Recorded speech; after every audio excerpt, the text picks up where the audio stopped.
اللهم لبيك لبيك لا شريك لك لبيك إن الحمد والنعمة لك والملك لا شريك لك لبيك اللهم لبيك لبيك لا شريك لك لبيك إن الحمد والنعمة لك والملك لا شريك لك لبيك اللهم لبيك لبيك لا شريك لك لبيك إن الحمد والنعمة لك والملك لا شريك لك.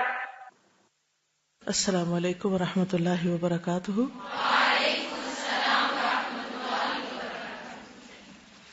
نحمده ونصلي على رسوله الكريم. اما بعد فاعوذ باللہ من الشیطان الرجیم.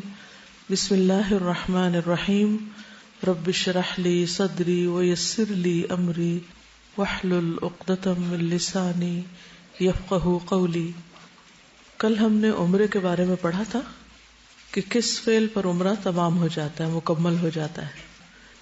حج تمتع کرنے والے حج کے مہینوں میں احرام کے ساتھ جب میقات کراس کرتے ہیں تو پہلے عمرہ کرتے ہیں. عمرہ کرنے کے بعد احرام کھول دیتے ہیں اور باقی دن مکہ میں گزارتے ہیں، یا بعض لوگ اس دوران کچھ دن مدینہ میں گزار کر واپس آتے ہیں. یہ دن بہت قیمتی دن ہوتے ہیں. انسان جب اللہ کے راستے میں ہوتا ہے، عبادت کے لیے گھر سے نکلتا ہے، تو اس کو اپنی پوری توجہ پھر اللہ ہی کی طرف رکھنی چاہیے اور اس وقت کو اچھی طرح استعمال کرنا چاہیے. مکہ ہو یا مدینہ، دونوں جگہ مسجد میں نماز پڑھنے کا اجر و ثواب عام نمازوں کی نسبت بہت زیادہ ہو جاتا ہے. اس لیے سب سے زیادہ اس بات کی کوشش کرنی چاہیے کہ باقی کاموں کے مقابلے میں نمازوں کی پابندی جماعت کے ساتھ، خصوصاً مردوں کے لیے، اس کا بہت زیادہ اہتمام کریں. پوری کوشش کے ساتھ وقت سے پہلے مسجد پہنچ جائیں تاکہ تحیت المسجد ادا کر سکیں، اذان سن سکیں، اس کا جواب دے سکیں. پھر اذان اور اقامت کے بیچ کے وقت میں سنت ادا کرنے کے ساتھ ساتھ مختلف دعائیں مانگیں، کیونکہ وہ دعاؤں کی قبولیت کا وقت ہوتا ہے. اس لیے خاص طور پر دن کا ٹائم ٹیبل وہاں رہتے ہوئے اس طرح بنانا چاہیے کہ نمازوں کے اوقات کی حفاظت ہو سکے. ویسے تو ساری زندگی میں یہ کرنا چاہیے، حافظوا علی الصلوات والصلاة الوسطی وقوموا للہ قانتین. نمازوں کی حفاظت کرو، خاص طور پر درمیانی نماز کی.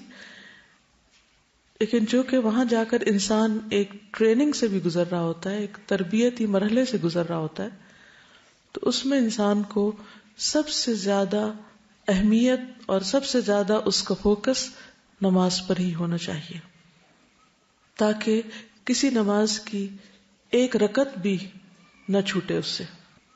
یعنی اپنے تمام تر معمولات، سارا سکیجول اس طرح بنے کہ پوری نماز ادا ہو سکے.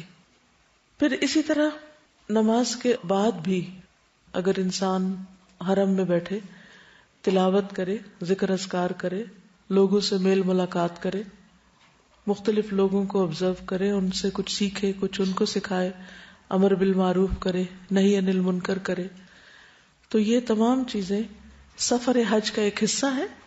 اور زیادہ سے زیادہ وقت، یعنی حج تو چند مناسک کے ادا کرنے کا نام ہے، لیکن مکہ اور مدینہ میں اپنی موجودگی کے وقت کو غنیمت جانے کہ معلوم نہیں یہ وقت دوبارہ ہاتھ آئے یا نہ آئے. اس لیے بازاروں میں گھومنے پھرنے، ادھر ادھر کی شاپنگ کرنے، یا لوگوں سے ملاقات کرنے، یا اور چیزوں کی طرف دھیان کرنے کی بنسبت زیادہ زیادہ عبادت کی طرف توجہ رہے. نمازوں، قرآن پاک کی تلاوت اور اذکار کے علاوہ کثرت سے طواف کرے. نفلی طواف دن میں جتنی دفعہ چاہے انسان کر سکتا ہے، الا یہ کہ آخری دنوں میں بہت رش بڑھ جاتا ہے حج کے قریب ترین دنوں میں، تو اس میں پھر خواتین کو ذرا پرہیز کرنے کی ضرورت ہے، خصوصاً ایسے اوقات میں جب بہت رش ہو. اس کے علاوہ حج کے کچھ آداب ہیں جنہیں ملحوظ رکھنا چاہیے. ہر چیز کے کچھ مینرز ہوتے ہیں. کسی بھی جگہ رہنے، کسی بھی جگہ پر جانے میں کیا کیا چیزیں ضروری ہیں وہ ہم سب کو عام طور پر معلوم ہوتی ہیں یا جانے سے پہلے ہم معلوم کرتے ہیں. عموماً ہم مناسک تو سیکھتے ہیں لیکن روزمرہ زندگی میں وہاں دوسرے لوگوں کے ساتھ رہنا کس طرح ہے، کیسے بہیو کرنا ہے، کیسے معاملات رکھنے ہیں، کیسا اخلاق ہونا چاہیے، اس چیز کی عموماً پرواہ نہیں کی جاتی. تو اس طرف توجہ بھی بہت ضروری ہے. اللہ سبحانہ وتعالیٰ نے قرآن مجید میں حج کا ذکر کرتے ہوئے کیا فرمایا؟ فَمَنْ فَرَضَ فِيهِنَّ الْحَجَّ فَلَا رَفَثَ وَلَا فُسُوقَ وَلَا جِدَالَ فِي الْحَجِّ. اور اسی طرح وَتَزَوَّدُوا فَإِنَّ خَيْرَ الزَّادِ التَّقْوَى، جاتے ہوئے ساتھ تقوی لے جائیں، اور وہاں پر جن چیزوں سے پرہیز کرنا ہے وہ رفث، فسوق اور جدال ہے. ان سب چیزوں سے کس طرح بچا جا سکتا ہے؟ وہ کون سی ایک خاص کوالٹی ہے کہ جو انسان کے اندر آ جائے تو ان چیزوں سے بچ سکتا ہے؟ کوئی نام لے گا اس کا؟ صبر. صبر آ جائے تو پھر ہی انسان لڑائی جھگڑے اور فتنے فساد سے اور جدال سے اور فسوق سے اور رفث سے بچ سکتا ہے. قرآن مجید میں اللہ تعالیٰ فرماتے ہیں وَجَعَلْنَا بَعْدَكُمْ لِبَعْدٍ فِتْنَةً أَتَصْبِرُونَ وَكَانَ رَبُّكَ بَصِيرًا. اور ہم نے تمہارے بعض کو بعض کے لیے ایک آزمائش بنایا ہے. انسان انسانوں کے لیے بہت بڑا امتحان ہے، بہت بڑا. ہم اپنے آس پاس کے لوگوں کی وجہ سے ہی خوش ہوتے ہیں اور انہی کی حرکتوں کی وجہ سے یا تکلیف دہ حرکتوں کی وجہ سے ہم غصے میں آتے ہیں یا ناراض ہوتے ہیں یا پریشان ہوتے ہیں یا اداس ہوتے ہیں. تو انسان ایک ایسی مخلوق ہے جو اکیلی بھی نہیں رہ سکتی، لیکن لوگوں کے ساتھ رہنا اس سے بھی زیادہ مشکل کام ہے. ہم کسی حال میں بھی راضی نہیں ہوتے اور یہ ایک بہت بڑا امتحان ہے ہم سب کا. جن لوگوں سے ہمیں فائدے پہنچتے ہیں ان سے نقصان بھی پہنچتے ہیں، اور جن سے کبھی تکلیف پہنچتی ہے ان سے خوشیاں بھی ملتی ہیں. اس لیے ہمیں صبر سے کام لینا ہوگا اگر ہم واقعی زندگی کے اس سفر میں کامیاب ہونا چاہتے ہیں، اور خصوصاً حج کے سفر میں. جب بھی کسی کی طرف سے کوئی تکلیف پہنچے تو یہ کہہ کے صبر کر لے یا یہ سوچ کے صبر کر لے کہ اس شخص سے فلاں اور فلاں فائدہ بھی تو مجھے پہنچا ہے. جب ہم کسی کے احسانات یاد رکھتے ہیں تو ہمیں اس کی طرف سے پہنچنے والی تکلیف بہت کم محسوس ہوتی. اور پھر ان الحسنات یذہبن السیئات، لوگوں کے اچھے رویوں کو یاد رکھنا ان کے تکلیف دہ رویوں کو بھلا دیتا ہے. نبی صلی اللہ علیہ وسلم نے فرمایا وہ مومن جو لوگوں سے ملتا جلتا ہے اور ان کی طرف سے آنے والی تکالیف پر صبر کرتا ہے، وہ اس مومن سے اجر و ثواب میں کہیں زیادہ ہے جو لوگوں سے میل جول نہیں رکھتا کہ ان کی تکالیف پر صبر کرنے کی نوبت آئے. جب آپ ملیں گے ہی نہیں کسی سے تو آپ کو تکلیف ہی نہیں پہنچے گی. جب تکلیف ہی نہیں پہنچے گی تو آپ صبر کہاں کریں گے؟ صبر کی نوبت ہی نہیں آئے گی. تو صبر نہیں ہوگا تو اجر کہاں سے آئے گا؟ تو اس لیے اس اجر تک پہنچنے کے لیے لوگوں سے ملنا جلنا ضروری ہے. لوگوں کے علاوہ ہماری روزمرہ کی جو مشغولیات ہیں یا مصروفیات ہیں اور روزمرہ کے پروگرام کا لازمی حصہ وہ کھانا پینا ہوتا ہے، جو حج میں بھی جاری رہتا ہے. عام طور پر لوگ وہاں کھانے پینے کی شکایات کرتے نظر آتے ہیں یا تبصرہ کرتے رہتے ہیں کھانے پر. کھانے سے پہلے اس بات کی فکر لگی رہتی ہے کہ کہاں سے کھائیں گے، کیا کھائیں گے. جب کھانا سامنے آتا ہے تو کچھ اس وقت باتیں بناتے ہیں، کچھ کھانے کے بعد. کیا ہم ان تبصروں سے رک نہیں سکتے؟ رک سکتے ہیں اگر ہماری زندگی میں کوئی اعلیٰ مقاصد ہو. تو کیا کرنا چاہیے؟ صبر کے ساتھ ساتھ شکر. جو بھی ملے اسے کھا لیں اور شکر ادا کریں. حدیث میں آتا ہے اللہ تعالیٰ اس بندے سے خوش ہوتا ہے جو ایک لقمہ کھا کر اس پر اللہ کا شکر ادا کرے یا ایک گھونٹ پیے اور اس پر اللہ کا شکر ادا کرے. تو کھا پی کر کیا کرنا چاہیے؟ شکر ادا کرنا چاہیے جو بھی ملے. اگرچہ یہ باتیں میں حج کی مناسبت سے کر رہی ہوں لیکن ان کو آپ یہاں بھی استعمال کر سکتے ہیں، ان سے فائدہ اٹھا سکتے ہیں، خصوصاً اگر آپ ہاسٹل میں رہ رہے ہو. کیونکہ ہاسٹل میں رہنا بھی ایسے ہی جیسے حج پہ جا کے رہنا. وہاں بھی اسی طرح لوگ ایک ایک کمرے میں کئی اکٹھے ہی رہ رہے ہوتے ہیں اور ہر وقت ایک ہجوم کا سا سما ہوتا ہے. پھر سکینت اختیار کرنا. نبی صلی اللہ علیہ وسلم نے عرفہ کے دن فرمایا ایھا الناس علیکم بالسکینۃ فإن البر لیس بالایداع. صحیح بخاری. لوگوں آہستگی اور وقار کو اپنے اوپر لازم کر لو. اونٹوں کو تیز دوڑانا کوئی نیکی نہیں. نہیں ہٹو بچو، شور ہنگامہ، پش کرنا، چیخنا چلانا، یہ مسلمان کے اخلاق کے منافی ہے.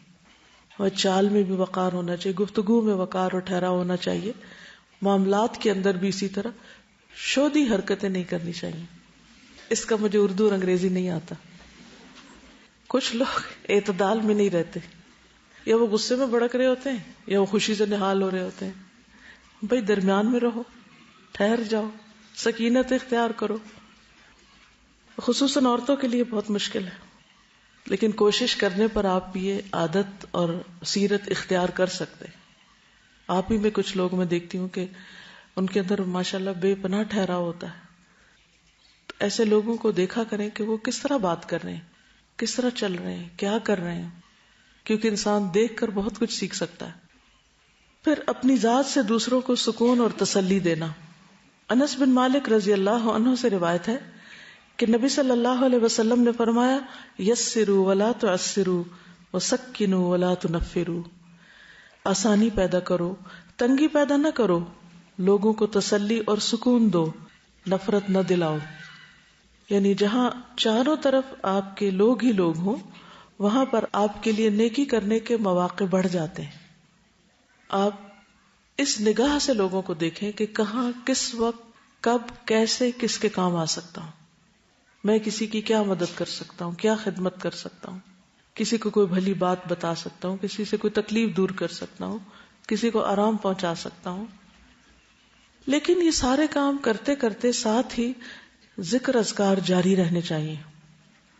بعض لوگ جب دوسروں کی مدد کرنے لگتے ہیں تو ادھر ادھر کی فضول باتیں شروع کر دیتے ہیں.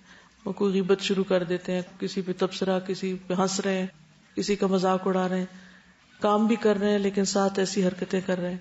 تو اس کی بجائے کیا کرنا چاہیے؟ یا تو اچھی بات کریں، آپ پھر خاموش رہیں، اور خاموشی سے بہتر ہے اللہ کا ذکر. جب نبی صلی اللہ علیہ وسلم سے بہترین حج کے بارے میں پوچھا گیا تو آپ نے کیا فرمایا کہ سب سے اچھا حج کون سا ہے؟ جس میں کثرت سے اللہ کا ذکر ہو. رسول اللہ صلی اللہ علیہ وسلم نے فرمایا خیر العمل ان تفارق الدنیا ولسانک رطب من ذکر اللہ. بہترین عمل یہ ہے کہ جب تو دنیا سے رخصت ہو تو تیری زبان اللہ کے ذکر سے تر ہو. لیکن یہ اسی وقت ہو سکتا ہے جب عام دنوں میں ہمیں کثرت سے ذکر کی عادت ہو. نبی صلی اللہ علیہ وسلم نے فرمایا 3 لوگوں کی دعا رد نہیں کی جاتی. ان میں سے ایک اللہ کا بہت زیادہ ذکر کرنے والا.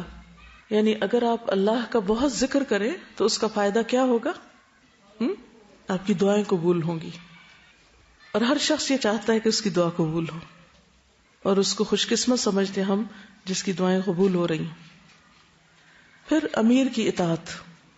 وبرہ کہتے ہیں میں نے عبداللہ بن عمر رضی اللہ عنہ سے پوچھا میں کنکریاں کس وقت ماروں؟ تو انہوں نے فرمایا جب تمہارا امام مارے تو تم بھی مارو.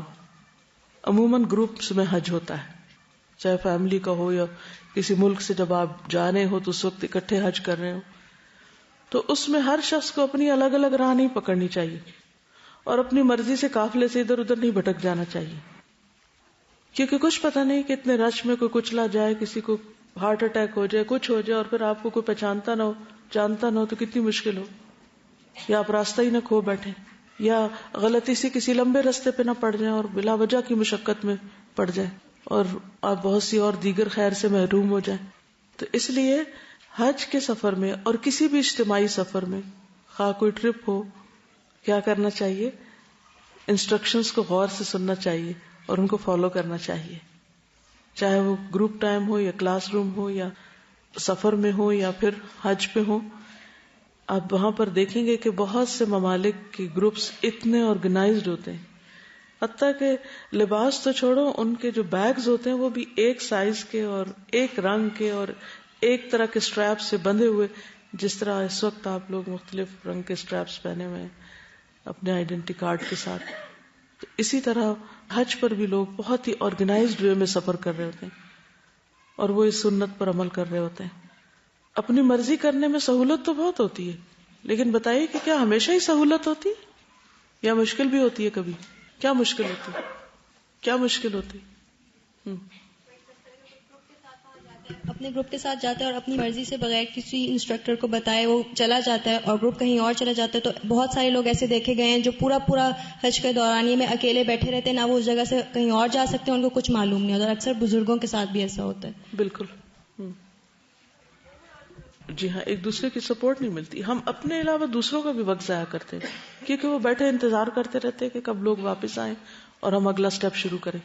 تو اس لیے اس سے بہت زیادہ پرہیز کرنا چاہیے کہ جہاں بھی آپ اکٹھے ہو کر جائیں، اکٹھے ہو کر رہیں، تو جو وقت بتایا جائے، جو جگہ بتائی جائے، اس کی پابندی کریں، ورنہ آپ خود کو بھی مصیبت میں ڈالیں گے اور دوسروں کو بھی. پھر لڑائی جھگڑے سے بچنا. بہت زیادہ مواقع ہوتے ہیں وہاں لڑنے کے، لیکن اللہ تعالیٰ نے خاص طور پر مینشن کیا ولا جدال، لڑنا تو ہے ہی نہیں.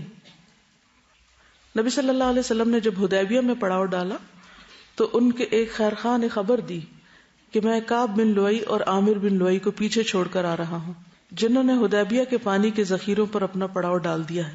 ان کے ساتھ بکثرت دودھ دینے والی اونٹنیاں اپنے بچوں کے ساتھ ہیں. وہ آپ سے لڑیں گے اور آپ کے بیت اللہ پہنچنے میں رکاوٹ بنیں گے. لیکن آپ نے فرمایا ہم کسی سے لڑنے نہیں آئے، ہم صرف عمرے کے ارادے سے آئے ہیں. تو جو اللہ کے راستے میں ہوتا ہے، یعنی حج یا عمرے کے سفر میں، جو بالکل پیسفل سفر ہوتا ہے، کوئی آپ سے لڑنا بھی چاہے یا لڑائی چھیڑے بھی تو آپ اس کو موقع نہ دیں. بعض لوگوں کو پیچھے سے عادت ہوتی ہے اور ان کا کھانا ہضم نہیں ہوتا جب تک وہ لڑ نہ چکے، تو پھر وہاں اگر موقع نہیں ملے تو ان کا موڈ آف رہتا ہے. تو پھر جب پتہ ہو ایک شخص کی عادت کا کہ اس کو لڑنے کی عادت ہے اور اس سے آپ آرام سے بھی کوئی بات کریں گے تو لڑ کے ہی جواب دے گا، تو بس بات کو سمجھ لیں کہ اس نے لڑنا ہے اور ایکسپیکٹ کیا کریں کہ میں سیدھی بات بھی کروں گے تو یہ الٹا جواب دے گا. ہوتا ہے نا، ایسے لوگ ہوتے ہیں، ہر جگہ ہوتے ہیں. تو جب زندگی میں آپ لوگوں کے مزاج سمجھ جاتے ہیں تو آپ کو معاملہ کرنے میں بہت آسانی ہو جاتی ہے. جس چیز کو آپ ایکسپیکٹ کر رہے ہوتے جب وہ سامنے آ جاتی تو آپ کہتے ہیں تو نارمل ہے، سو واٹ، یہ تو ہونا ہی تھا. پہلے سے آپ انتظار میں ہوتے اچھا وہ کیا ہوتا ہے. تو اسی طرح اگر اس سفر میں بھی آپ کا ساتھ کچھ ایسے لوگوں سے ہو جائے کہ جو بد اخلاق ہوں، بد زبان ہوں، بدتمیزی سے بات کرتے ہوں، اور آپ کو معلوم ہے یہ عادتیں بچپن سے پڑ جاتی ہیں لوگوں کو نا، بعض اوقات بڑے ہو کر بھی نہیں جاتی. وہ کسی بھی مقام پہ پہنچ جائیں لیکن ان کے پھر اخلاق نہیں بدلتے کیونکہ وہ ان ماحول کی پیداوار ہے نا. بعض اوقات ان کے بس کی بات نہیں ہوتی، ان کو سمجھ بھی نہیں ہوتی وہ کیا بول رہے ہیں، کیا کہہ رہے ہیں، احساس بھی نہیں ہوتا. چھوٹ چھوٹ کے تانے دیتے جاتے ہیں اور وہ اس کو اپنے بڑی سمارٹنیس سمجھتے ہیں، حالانکہ انتہا درجے کی بد اخلاقی ہوتی. اور خصوصاً اگر لوگوں کو یہ پتا ہو کہ آپ قرآن پڑھے ہوئے ہیں یا آپ دین پر چلنے والے ہیں اور پھر آپ سے یہ بد اخلاقیاں سرزد ہو رہی ہوں تو آپ دین کو بھی، قرآن کو بھی، باقی چیزوں کو بھی بدنام کر رہے ہیں. حالانکہ دین یہ تعلیم نہیں دیتا. یہ لوگوں کے اپنے اخلاق، مزاج، ان کے خاندان، ان کے ماحول ہوتے ہیں جن کا وہ رنگ چڑھائے ہوئے ہوتے ہیں اپنے اوپر. تو جب کوئی لڑنے جا رہا ہو تو پھر کنارہ کشی کر لیں. مسور بن مخرمہ سے روایت ہے کہ رسول اللہ صلی اللہ علیہ وسلم صلح حدیبیہ کے موقع پر مکہ جا رہے تھے. ابھی آپ راستے میں تھے کہ آپ نے فرمایا خالد بن ولید قریش کے سواروں کے ساتھ ہماری نقل و حرکت کا اندازہ لگانے کے لیے مقام غمیم میں مقیم ہے، اس لیے تم لوگ داہنی طرف ہو جاؤ. بس اللہ کی قسم خالد کو ان کے متعلق کچھ بھی علم نہ ہو سکا. یعنی وہ پتہ چلانے کے لیے کس طرح مسلمان جا رہے ہیں وہ دیکھنا چاہتے تھے. تو نبی صلی اللہ علیہ وسلم نے رستہ ہی بدل دیا. جب آپ کو پتا ہو کہ لڑنے والا وہ سامنے سے آ رہا ہے تو آپ کیا کریں؟ بہادری کا مظاہرہ کریں، آستینیں چڑھانے لگے؟ نہیں، رستہ بدل دیں. لوگوں کے ساتھ اچھے اخلاق سے پیش آئیں. یعنی یہ تو اس صورت میں جب کوئی آپ سے لڑنے آ رہا ہو، لیکن آپ خود جب معاملہ کریں تو اچھی طرح کریں. حدیث میں آتا ہے جہاں کہیں بھی ہو اللہ سے ڈرو، برائی کے بعد بھلائی کرو تاکہ وہ اسے مٹا دے، اور لوگوں سے اچھے اخلاق سے پیش آؤ. ہم انسان ہیں، غلطی، کمی، کمزوری ہم سب سے ہو جاتی، لیکن اس کے بعد کوشش کریں کہ پھر اچھا سلوک کر لیں، حسن اخلاق سے معاملہ کر لیں. نبی صلی اللہ علیہ وسلم نے فرمایا تم میں سب سے بہتر وہ ہے جس سے خیر کی امید ہو. یعنی آپ جب اس سے بات کریں تو آپ کو یہ اطمینان ہو کہ اس شخص سے مجھے خیر ہی ملے گی، کوئی بھلائی نصیب ہوگی، اور اس کے شر سے امن ہو. اور سب سے بدتر وہ ہے جس سے خیر کی توقع نہ ہو اور اس کے شر سے امن نہ ہو. پھر زبان کی حفاظت، اس پہ خصوصی دھیان دیں، اس کو لاک میں رکھیں، ناشکری کے جملے نہ بولے جو اللہ کی ناراضگی کا باعث ہوں.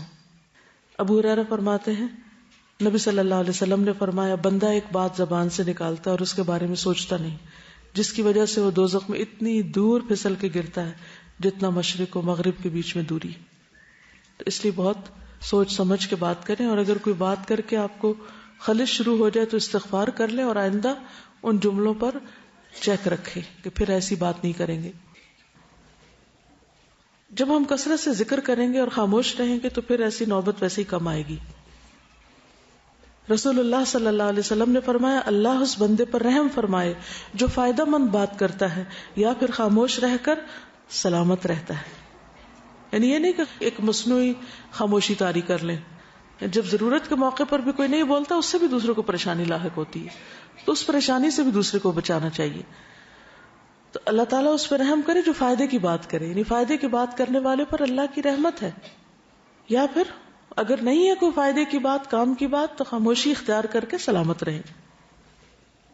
پھر نظروں کی حفاظت، کیونکہ حج کے لیے کثرت سے مرد اور کثرت سے عورتیں گئی ہوتی ہیں اور باہم اختلاط بھی بہت ہوتا ہے.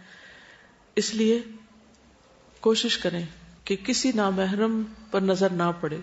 یعنی آپ چلیں اس طرح کہ جیسے آپ کے آس پاس کوئی بھی نہیں، فوکس کریں اپنے منزل پہ، اپنے مقصد پہ. تو ہر ناجائز غیر ضروری چیز پہ فوکس نہ کریں، اس پہ توجہ نہ دیں. چیزیں نظروں سے آگے سے گزریں گی، لوگ گزرتے جائیں گے، نظر ٹھہرائے نہیں کسی پہ. یعنی ہر شخص کو یہ معلوم ہے کہ نظروں سے اگنور کرنا کیا ہوتا ہے، کس طرح انسان اپنی حفاظت کر سکتا ہے. لوگوں کے ہجوم میں، بھیڑ میں، جو چاروں طرف بھی مرد ہوں تو بھی آپ کو طریقہ آنا چاہیے کہ آپ نے اپنی نگاہ کی حفاظت کس طرح کرنی. نبی صلی اللہ علیہ وسلم نے فرمایا، صحیح حدیث ہے، 3 افراد کی آنکھیں روز قیامت آگ کو نہیں دیکھیں گی. ان میں سے ایک وہ آنکھ ہے جس نے اللہ تعالیٰ کے حرام کردہ امور سے نظروں کی حفاظت کی، یعنی کسی کے سطر پہ نظر نہیں ڈالی، یا عورت مرد کے چہرے کو یا مرد عورت کے چہرے کو نہ دیکھے.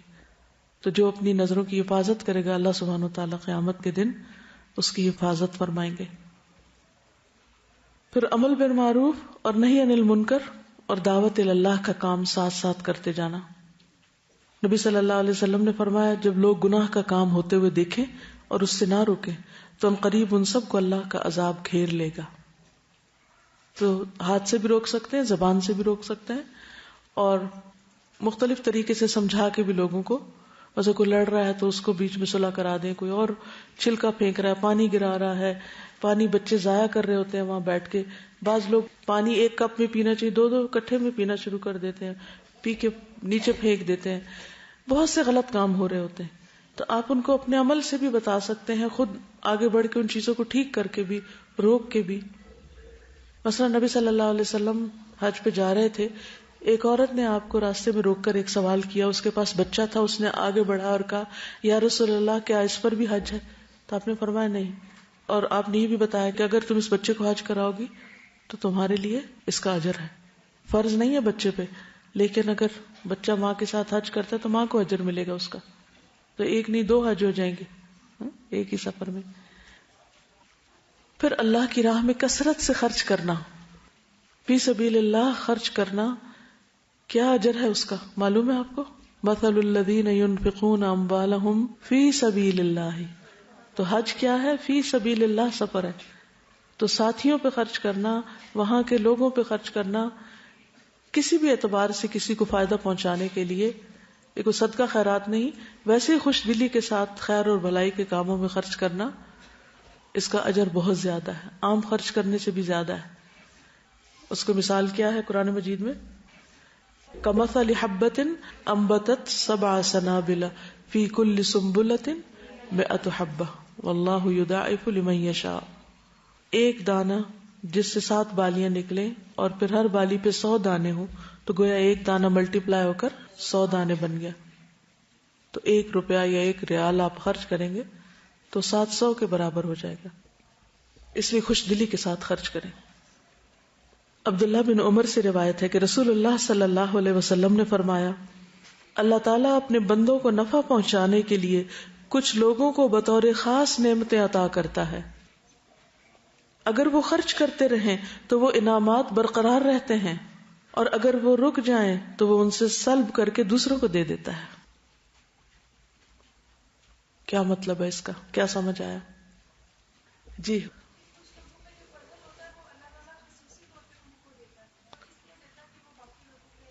باقیوں کو دے، یعنی کچھ لوگوں کے پاس جو دوسروں کے مقابلے میں زیادہ ہے. اب فوراً سوچیں میرے پاس دوسروں کے مقابلے میں کیا زیادہ ہے. کچھ بھی جو سوچ سکیں آپ، کوئی اسکل، کوئی نالج، کوئی مال، کوئی ٹائم، انرجی، طاقت، کوئی بھی چیز وہ اللہ نے آپ کو اس لیے دی ہے تاکہ آپ دوسروں کو دے سکیں. آپ دوسروں کو دیں، کیونکہ اللہ تعالیٰ ان ساری نعمتوں کو درختوں کے ساتھ نہیں لٹکاتے. کچھ تو لٹکا دی ہیں لیکن ساری چیزیں درختوں کے ساتھ نہیں لٹک سکتی، وہ بندوں کے ساتھ لٹکی ہوئی ہیں. جو مومن ہوتے ہیں نا شجرہ طیبہ، تو ان اللہ کے نیک بندوں کے ساتھ وہ نعمتیں لٹک رہی ہیں.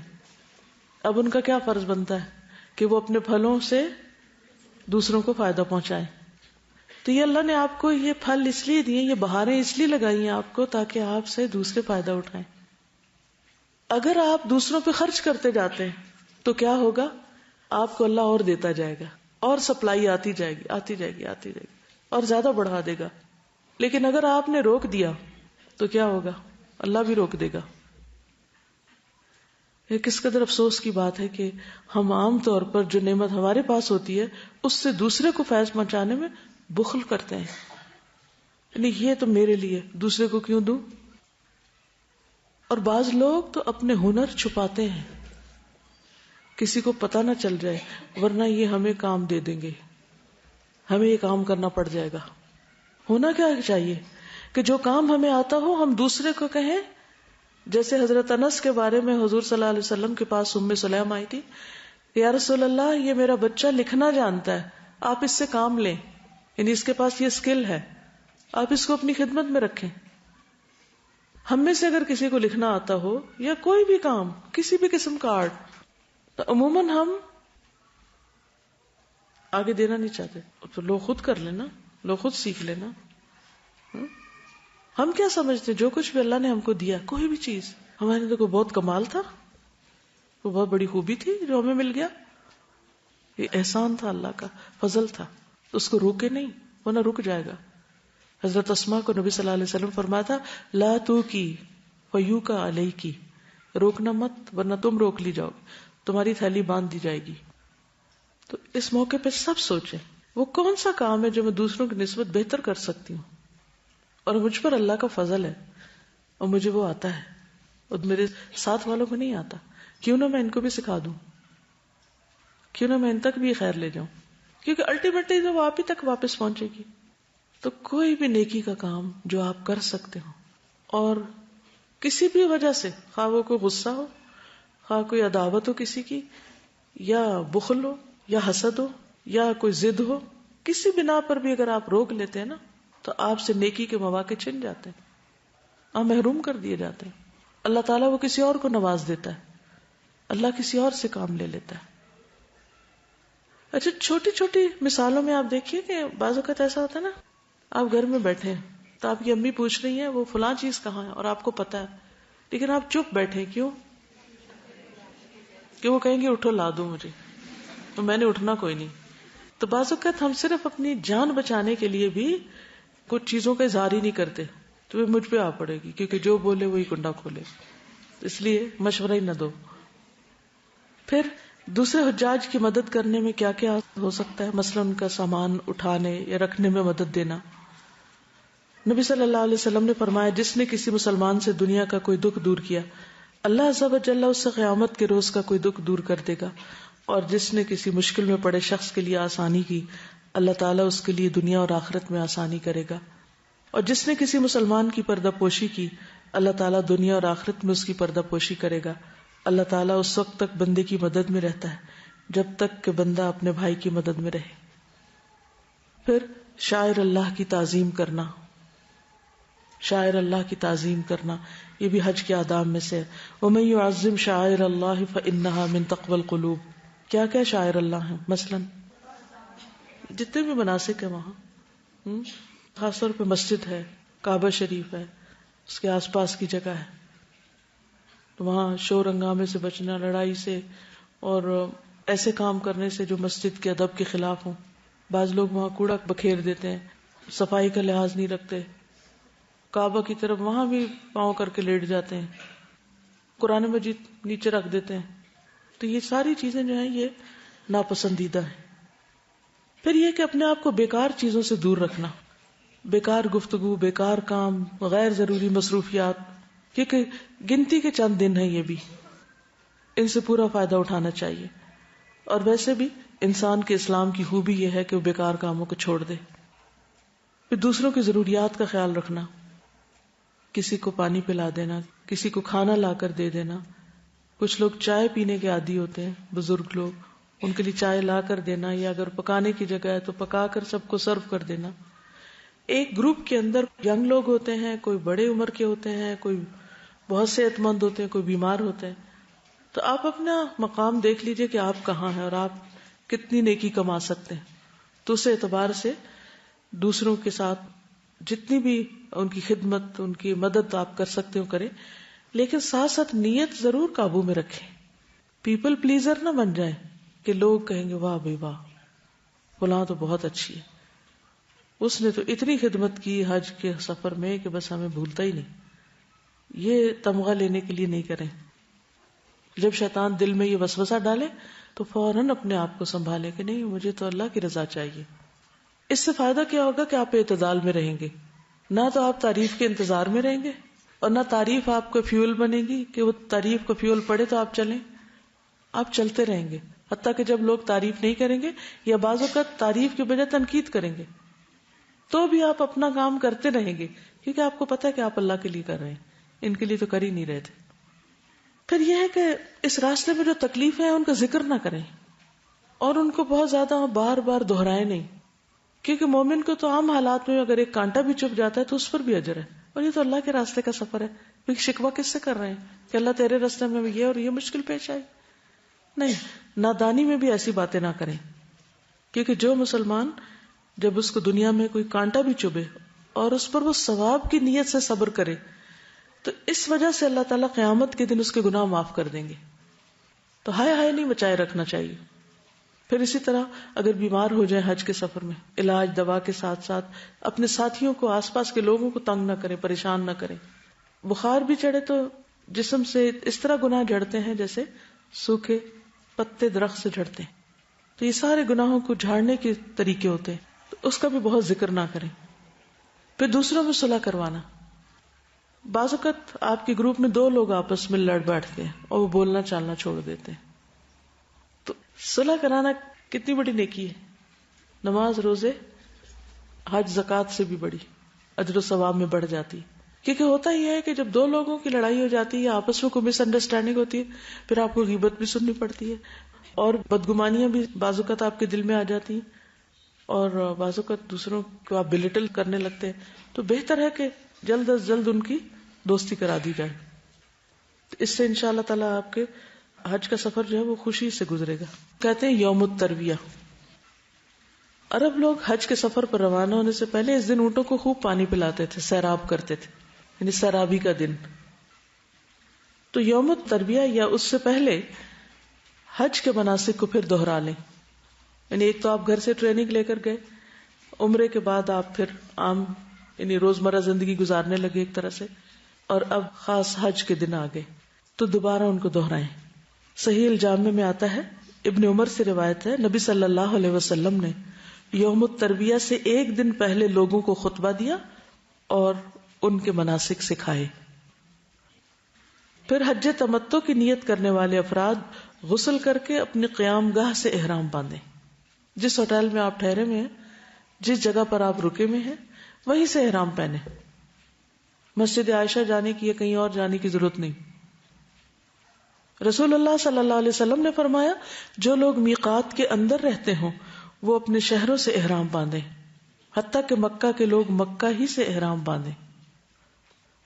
جابر سے روایت ہے کہ رسول اللہ صلی اللہ علیہ وسلم نے صحابہ سے فرمایا، بیت اللہ کے طواف اور صفا و مروہ کی سعی کے بعد اپنے احرام کھول ڈالو اور بال ترشوا لو، یوم الترویہ تک برابر اسی طرح حلال رہو، یوم الترویہ تک یعنی 8 ذی الحج تک اسی طرح حلال رہو، پھر یوم ترویہ میں مکہ ہی سے حج کا احرام باندھو۔ صحیح بخاری کی روایت ہے۔ لبیک حجن کہہ کر حج کی نیت کریں۔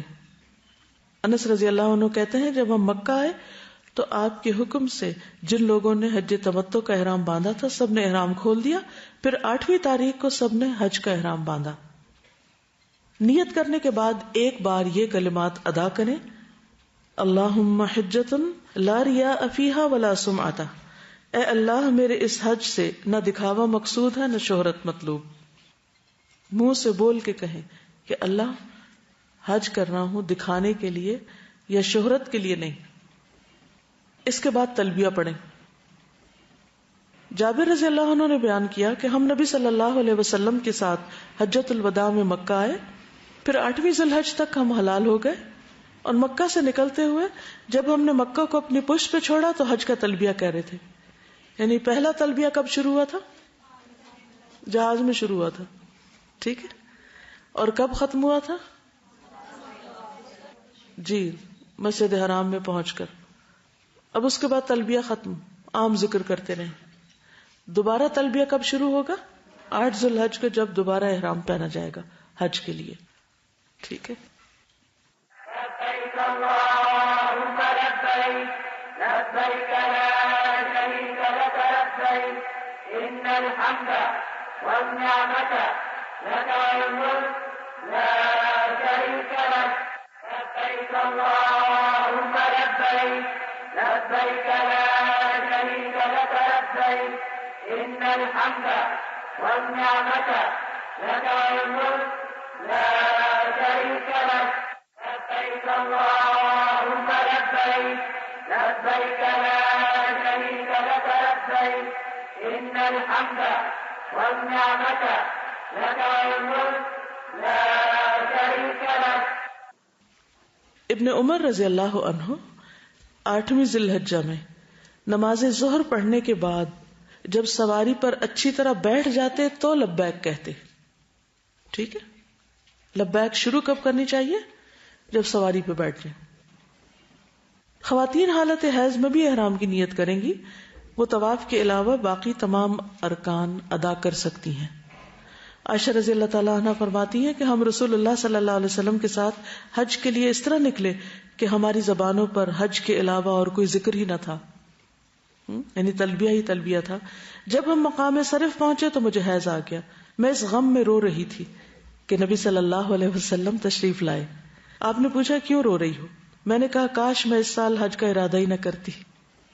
آپ نے فرمایا شاید تمہیں حیض آ گیا؟ میں نے کہا جی ہاں۔ آپ نے فرمایا یہ چیز تو اللہ تعالیٰ نے آدم کی بیٹیوں کے لیے مقرر کر دی ہے، اس لیے جب تک تم پاک نہ ہو جاؤ طواف بیت اللہ کے علاوہ حاجیوں کی طرح تمام کام انجام دو۔ شاید اس میں یہی حکمت تھی کہ حضرت عائشہ ہم سب کے لیے ایک نمونہ بن جائے۔ حضرت عائشہ فرماتی ہیں کہ میں نے نبی صلی اللہ علیہ وسلم کے ساتھ حجۃ الوداع کیا، میں تمتع کرنے والوں میں سے تھی، یعنی وہ حج تمتع کر رہی تھی، اور ہدی یعنی قربانی کا جانور اپنے ساتھ نہیں لے کر گئی تھی۔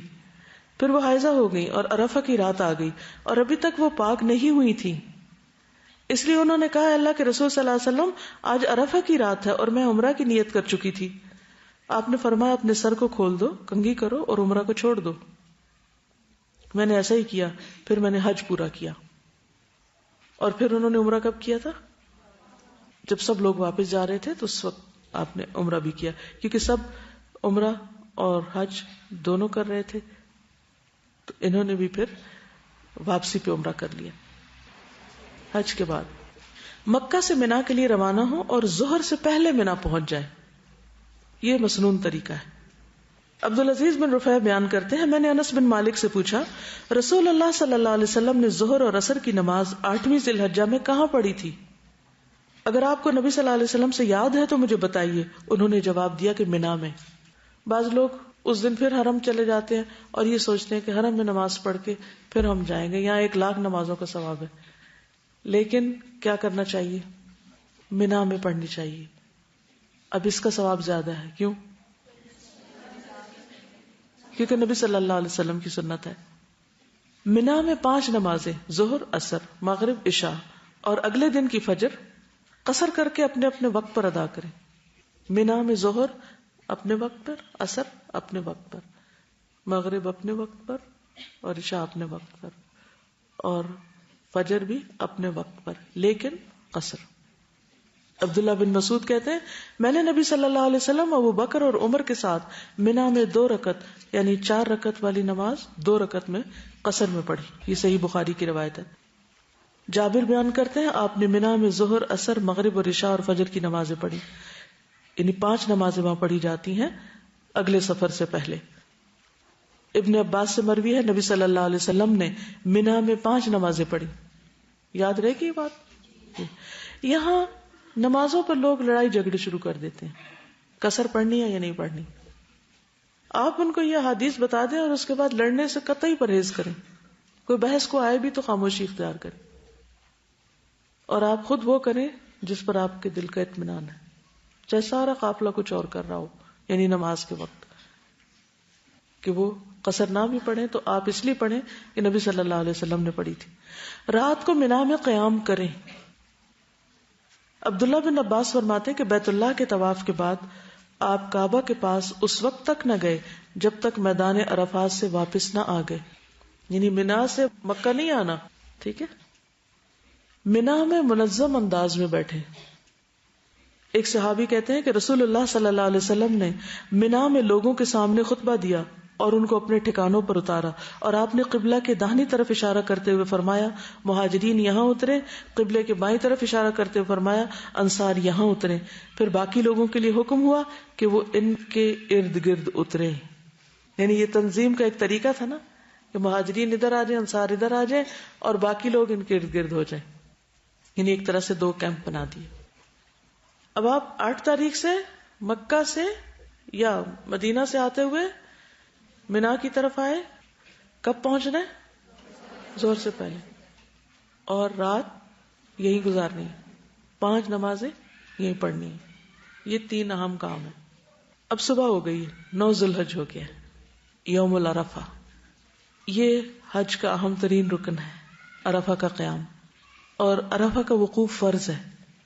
رہ جائے تو حج ہی نہیں ہوتا، نہ کوئی فدیہ دے کے اس کی تلافی ہو سکتی. عبد الرحمن بن یامر کہتے ہیں میں رسول اللہ صلی اللہ علیہ وسلم کی خدمت میں حاضر ہوا جبکہ آپ میدان عرفات میں تھے. اسی دوران میں نجد کی طرف سے کچھ لوگ آئے اور ان میں سے ایک شخص نے کہا، تو اس نے پکار کر کہا اے اللہ کے رسول حج کیسے ہے؟ تو رسول اللہ صلی اللہ علیہ وسلم نے ایک شخص کو حکم دیا اور اس نے پکار کر کہا حج تو عرفات کا دن ہے، الحج عرفہ. جو شخص مزدلفہ کی رات میں فجر کی نماز سے پہلے پہلے یہاں آ گیا اس کا حج پورا ہو گیا. عرفہ میں وقوف یا عرفہ کا قیام ظہر کے بعد شروع ہوتا ہے. اگر کوئی ظہر سے پہلے عرفہ سے گھوم پھر کے چلا گیا حج نہیں ہوگا. لیکن کب تک رکنا ہوتا ہے یہاں؟ مغرب تک.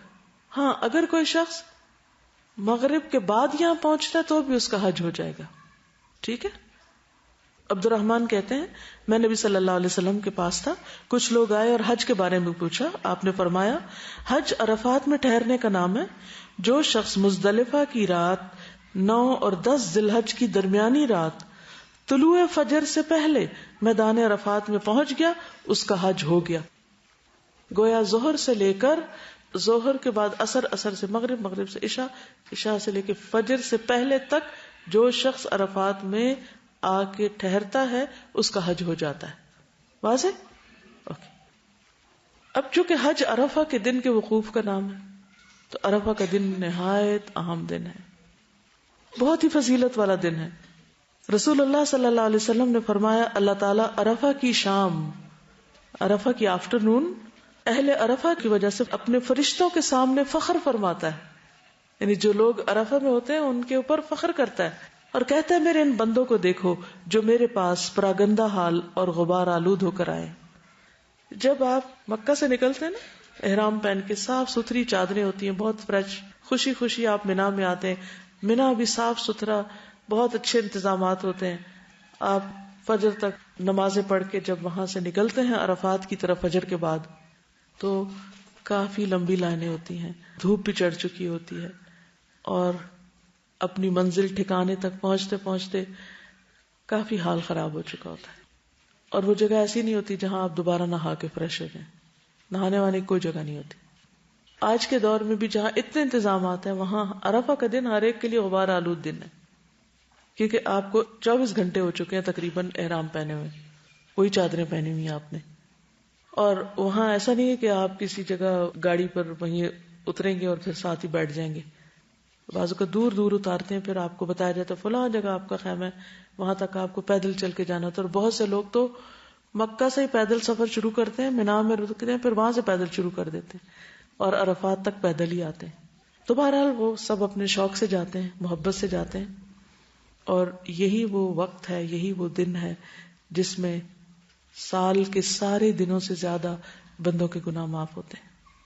پورے سال میں سب سے زیادہ جس دن اور جس وقت میں گناہوں کی معافی ہوتی ہے وہ یہی دن ہے. انس بن مالک کہتے ہیں نبی صلی اللہ علیہ وسلم نے عرفات میں وقوف کیا. وقوف کا مطلب کھڑے ہو کر دعائیں مانگی، اور سورج لوٹنے کے قریب تھا، غروب کے. پس آپ نے فرمایا اے بلال میرے لیے لوگوں کو خاموش کراؤ. بلال کھڑے ہوئے. کہا رسول اللہ صلی اللہ علیہ وسلم کے لیے خاموش ہو جاؤ. لوگ خاموش ہو گئے. آپ نے فرمایا لوگوں ابھی جبریل علیہ السلام میرے پاس آئے، میرے رب کی طرف سے انہوں نے مجھے سلام کہا اور کہا اللہ تعالیٰ نے عرفات والوں کی مغفرت کر دی ہے اور آپس کے حقوق کی ضمانت دے دی. پس عمر بن خطاب نے کھڑے ہو کر عرض کیا اے اللہ کے رسول کیا یہ ہمارے لیے خاص ہے کہ ہماری بخشش ہو گئی ہے؟ فرمایا یہ تمہارے لیے بھی ہے اور جو تمہارے بعد آئیں قیامت تک ان سب کے لیے بھی ہے. یعنی تمہارے لیے بھی ہے اور جو قیامت تک یہاں آتے رہیں گے ان سب کے لیے بھی ہے. کیا؟ بخشش کا وعدہ. نبی صلی اللہ علیہ وسلم نے فرمایا تمہارا دوپہر کے بعد، یاد رکھیے دوپہر کے بعد، صبح نہیں ہے 9 تاریخ لیکن ظہر کے بعد عرفات میں کھڑے ہونا تو اللہ تعالیٰ آسمان دنیا پر نازل ہوتا ہے. یعنی بندہ جب وہاں ہوتا ہے تو اللہ تعالیٰ قریب آ جاتے ہیں اور فرشتوں سے تم پر فخر کرتا ہے. فرماتا ہے کہ میرے بندے میرے پاس کھلے اور گہرے ہر راستے سے پراگندہ حالت میں آئے ہیں جو میری رحمت اور جنت کے امیدوار ہیں. بس اگر تمہارے گناہ ریت کے ذروں یا بارش کے قطروں یا سمندر کے جھاگ کے برابر بھی ہوں تو میں انہیں بخش دوں گا. میرے بندوں لوٹ جاؤ، تم بخشے بخشائے ہو، اور ان کی بھی مغفرت ہے جن کی تم نے سفارش کی. کن کی؟ جن کی ڈائری میں کاپیوں میں دعائیں لکھ کے لے گئے تھے نا کہ اللہ ان کو بھی بخش دے، ان کو یہ عطا کر، ان کی بھی بخشش ہو جاتی. یعنی جن کے لیے وہ دعائیں کرتے ہیں وہاں جا کر. 9 ذی الحجہ کو طلوع آفتاب کے بعد منا سے عرفات کے لیے نکلے. جابر رضی اللہ عنہ بیان کرتے ہیں منا میں فجر کی نماز پڑھنے کے بعد آپ صلی اللہ علیہ وسلم تھوڑی دیر ٹھہرے حتیٰ کہ سورج نکل آیا. آپ نے اپنے لیے بالوں کے بنے ہوئے خیمے کے متعلق حکم دیا اور وہ نمرہ میں لگا دیا گیا جہاں مسجد نمرہ ہے. چنانچہ رسول اللہ صلی اللہ علیہ وسلم چلے اور قریش کو یقین تھا کہ نبی صلی اللہ علیہ وسلم مزدلفہ میں مشعر الحرام کے پاس ہی رک جائیں گے، جیسے کہ وہ قریش اسلام سے پہلے جاہلیت کے دور میں کرتے تھے. مگر رسول اللہ صلی اللہ علیہ وسلم اس سے آگے بڑھ گئے اور عرفات تک گئے، کیونکہ اللہ تعالیٰ کا حکم ہے ثم افیدوا من حیث افاض الناس، پھر وہاں سے پلٹو جہاں جا کر لوگ پلٹتے ہیں، یعنی عرفات تک جاؤ. تو قریش دور جاہلیت میں نہیں جاتے تھے، وہ کہتے تھے ہم سردار قبیلہ ہیں، ہمیں عام لوگوں کی طرح وہاں جانے کی ضرورت نہیں. لیکن حج تو مساوات کا سبق ہے، چاہے کوئی بادشاہ ہو یا فقیر، سب کو اس میدان میں حاضری دینا ضروری ہے، اس کے بغیر حج ہوتا ہی نہیں. منا سے عرفات جاتے ہوئے تکبیر اللہ اکبر، تحلیل لا الہ الا اللہ اور تلبیہ لبیک اللہم لبیک پکارے. محمد بن ابی بکر ثقفی نے بیان کیا میں نے انس بن مالک سے تلبیہ کے بارے میں دریافت کیا کہ آپ لوگ نبی صلی اللہ علیہ وسلم کے عہد میں اسے کس طرح کہتے تھے. اس وقت ہم منا سے عرفات کی طرف جا رہے تھے. انہوں نے فرمایا کہ تلبیہ کہنے والے تلبیہ کہتے، تکبیر کہنے والے تکبیر، یعنی دونوں چیزیں ہو رہی ہوتی تھی. اس پر کوئی کسی پہ اعتراض نہیں کرتا تھا. تکبیر کیا ہے؟ یعنی اللہ اکبر لا الہ الا اللہ واللہ اکبر اللہ اکبر وللہ الحمد. اور تلبیہ کے الفاظ تو آپ کو معلوم ہے. مسجد نمرہ میں زوال آفتاب کے بعد خطبہ حج پوری توجہ اور خاموشی سے سننا چاہیے. جابر کہتے ہیں رسول اللہ صلی اللہ علیہ وسلم عرفات پہنچے، آپ نے دیکھا کہ نمرہ میں خیمہ لگا ہوا ہے، آپ وہاں اترے، حتیٰ کہ جب سورج ڈھل گیا تو آپ نے اپنی اونٹنی قصواء کے متعلق فرمایا کہ اسے تیار کر دو، اسے تیار کر دیا گیا، آپ اس پر سوار ہوئے حتیٰ کہ وادی ارنا کے دامن میں آ گئے اور لوگوں کو خطبہ دیا۔ جریر کہتے ہیں نبی صلی اللہ علیہ وسلم نے ان سے حجۃ الوداع میں فرمایا استنصت الناس، تم لوگوں کو چپ کراؤ، اور پھر چپ کرایا گیا اور آپ نے وادی اورنا میں آ کر خطبہ دیا۔ ظہر اور عصر کی نمازیں 1 اذان اور 2 اقامت کے ساتھ جمع اور قصر با جماعت ادا کریں۔ یہاں پر نمازیں کیسے پڑھی جائیں گی؟ ظہر اور عصر، قصر اور جمع، 1 اذان 2 اقامتیں، دونوں نمازوں کے درمیان کوئی سنت یا نفل نہیں۔ جابر کہتے ہیں خطبہ دینے کے بعد بلال نے اذان کہی، پھر اقامت کہی، تو آپ نے ظہر پڑھائی، پھر اقامت کہی، پھر آپ نے عصر پڑھائی، اور دونوں نمازوں کے بیچ میں کچھ نہیں پڑھا، کوئی سنت نفل نہیں۔ پھر آپ قصواء پر سوار ہو گئے حتیٰ کہ مقام وقوف پہ تشریف لائے۔ جو لوگ رش کی وجہ سے مسجد نمرہ نہ پہنچ سکے تو کوئی حرج نہیں، اپنی جگہ ہی اپنے اپنے خیمے میں ہی نماز جماعت سے پڑھ لینی چاہیے۔ ظہر اور عصر کی نمازیں ادا کرنے کے بعد عرفات میں داخل ہوں، یعنی وقوف کی جگہ پر۔ رش کی وجہ سے ممکن نہ ہو تو پہلے بھی داخل ہو سکتے ہیں، کیونکہ بہت سی چیزیں اپنی مرضی سے نہیں آپ کر سکتے، آپ کو قافلے کے ساتھ ہی جانا ہوتا ہے۔ عرفات کا سارا میدان وقوف کی جگہ ہے۔ نبی صلی اللہ علیہ وسلم نے فرمایا میدان عرفات سارے کا سارا ٹھہرنے کا مقام ہے، وہاں جبل رحمت پہ چڑھنے کی ضرورت نہیں۔ بعض لوگ یہ سمجھتے ہیں کہ عرفات کے دن اس پہاڑ پہ چڑھنا ضروری ہے، اور اس میں جوان لوگ تو چڑھ جاتے ہیں، بوڑھے لوگ نہیں چڑھ سکتے۔ تو اللہ نے بہت رحمت فرمائی ہے بھی جبل رحمت، وہاں خاص رحمتیں اترتی۔ کہتے ہیں کہ وہاں پر آدم اور حوا آپس میں ملے تھے، اسی لیے اس میدان کو عرفات کہا جاتا ہے کہ ایک دوسرے کو پہچانے تھے وہاں۔ تو بہرحال ضروری نہیں کہ پہاڑوں پہ چڑھیں یا کسی خاص جگہ پر جائیں، جہاں بھی عرفات میں آپ کو ٹھہرایا گیا وہیں ٹھہر جائیں۔ ساری توجہ کس پر رکھیں؟ عبادت پر، اور خصوصاً کھڑے ہو کر دعائیں مانگنے پر۔ نبی صلی اللہ علیہ وسلم نے فرمایا میدان عرفات سارے کا سارا ٹھہرنے کا مقام ہے، لیکن ارنا کے نشیب سے ہٹ کر رہو۔ نبی صلی اللہ علیہ وسلم نے فرمایا میں نے جبل رحمت کے قریب وقوف کیا ہے، جبکہ پورا میدان وقوف کی جگہ ہے، یعنی آپ کا وقوف پہاڑ کے قریب تھا لیکن کہیں بھی کھڑے ہو سکتے ہیں۔ ابن مربع انصاری ہمارے پاس تشریف لائے جبکہ ہم عرفات میں ایسی جگہ وقوف کیے ہوئے تھے کہ عمر بن عبداللہ اس کو امام کے موقف سے دور سمجھ رہے تھے۔ ابن مربع نے کہا بے شک میں تمہاری طرف رسول اللہ صلی اللہ علیہ وسلم کا قاصد بن کر آیا ہوں، آپ نے تم لوگوں کو کہلا کر بھیجا انہی مقامات پر وقوف کرو، بلا شبہ تم اپنے باپ ابراہیم کی وراثت میں سے ایک وراثت پر ہو۔ خیمے کے اندر یا باہر جہاں جگہ ملے پوری انکساری اور توجہ کے ساتھ دعائیں مانگنی چاہیے۔ بعض لوگ یہ سمجھتے کہ شاید خیمے کے اندر نہیں مانگنی چاہیے اور باہر نکل کے کھڑے ہونے چاہیے، باہر بعض کو دھوپ ہوتی ہے، کافی گرمی ہوتی ہے، تو اندر کبھی مانگ لیں کبھی باہر چلے جائیں، کوشش کریں کہ سارا وقت کھڑے رہیں، کیونکہ نبی صلی اللہ علیہ وسلم نے کھڑے ہو کر یہ دعائیں مانگی۔ اور لوگ کیا کرتے ہیں وہاں پہنچتے ہی دسترخوان بچھا دیتے ہیں، کھانے لگتے ہیں، خوب بریانی کھاتے ہیں اور اس کے بعد سو جاتے ہیں۔ سب نہیں لیکن بہت سے لوگ ایسے کرتے ہیں۔ تو کھانا پینا بھی مختصر رکھیں، ایسی چیز نہیں کھائیں جس کو کھا کر آپ کو نیند آئے۔ آپ پورے کے پورے وقت کو، میکسیمم ٹائم کو پورے فوکس کے ساتھ اللہ کی طرف متوجہ رکھیں اپنے آپ کو، اور دعائیں کرتے رہیں، کیونکہ اللہ تعالیٰ آپ پر فخر کر رہا ہے فرشتوں کے سامنے۔ ان لوگوں پہ کیا فخر کرے گا جو سو جائیں یا ادھر ادھر باتیں کر رہے ہو یا لڑائی جھگڑے کر رہے ہو کہ جمع کسر کرنی ہے یا نہیں کرنی۔ تو اس وقت بہیو کریں، اللہ تعالیٰ جو فخر کر رہے ہوں آپ پر تو واقعی آپ فخر کے قابل ہوں۔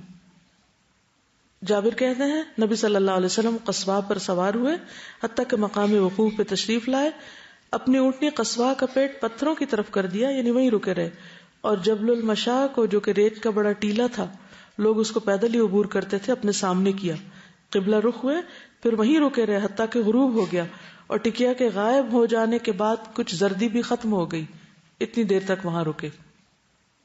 ہاتھ اٹھا کر بکثرت دعائیں کرنا۔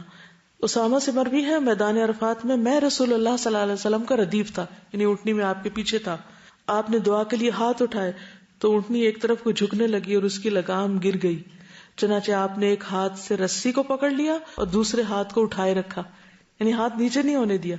اس وقت بھی جب آپ رسی اٹھا رہے تھے پھر بھی آپ نے ہاتھ ایک اوپر ہی رکھا۔ حج کرنے والے اس دن روزہ نہیں رکھیں گے اور نہ ہی اس دن کوئی نفلی نمازیں ہیں. سب سے زیادہ کیا کرنا ہے؟ دعا مانگنی. کیسے؟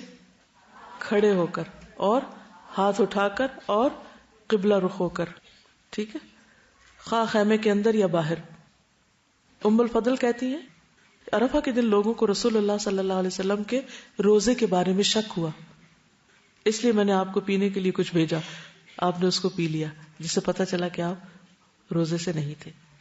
عقبہ بن عامر بیان کرتے ہیں رسول اللہ صلی اللہ علیہ وسلم نے فرمایا یوم عرفہ یوم نحر یعنی 10ویں ذی الحج قربانی کا دن اور ایام تشریق ہم اہل اسلام کے عید کے ایام ہیں، یہ کھانے اور پینے کے دن ہیں.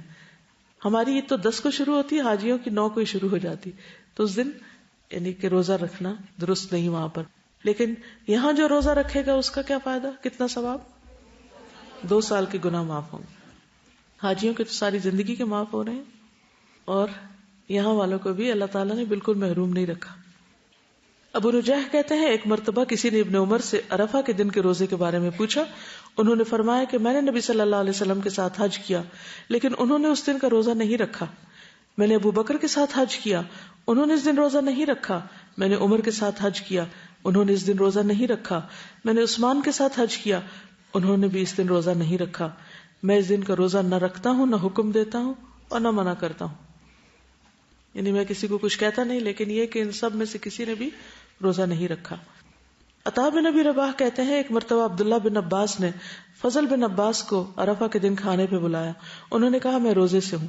ابن عباس نے فرمایا آج کے دن روزہ نہ رکھو، کیونکہ نبی صلی اللہ علیہ وسلم کے سامنے اس دن دودھ دو کر برتن پیش کیا گیا تو آپ نے نوش فرما لیا اور لوگ تمہاری اقتداء کرتے ہیں، یعنی کہیں ایسا نہ ہو کہ تمہیں دیکھ کر وہ بھی روزہ رکھنے لگے. عرفات قبولیت دعا کی بہترین جگہ ہے اور یوم عرفہ قبولیت دعا کا بہترین دن. نبی صلی اللہ علیہ وسلم نے فرمایا بہترین دعا وہ ہے جو عرفات کے دن مانگی جائے. اس لیے جب وہاں عرفہ ہو رہا نا، حاجی وہاں قیام کر رہے ہو تو آپ بھی یہاں بیٹھ جائیں کہ اللہ تعالیٰ آپ ایک نظر ادھر بھی دیکھیں. اور تو دیکھتے ہی ہیں ویسے بھی، لیکن خاص رحمت پکاریں.